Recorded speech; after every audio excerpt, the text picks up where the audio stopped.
the refugee problem in the world has doubled since 2011. And most of the refugees, 70%, are women and children.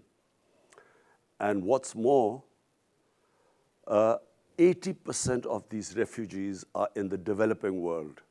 In other words, countries that do not have the resources, do not have the means to look after such a huge influx of refugees just in the past 10 years. So the idea is to make the richer countries realize that they should help these countries which are bearing this disproportionate burden of refugees. And secondly, to prevent conflicts which lead to this refugee problems.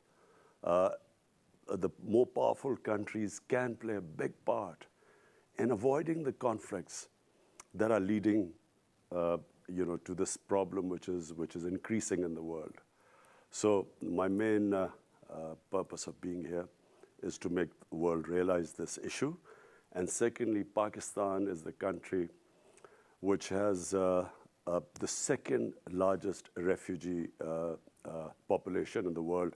And it has been hosting these refugees, Afghan refugees, for the past 40 years.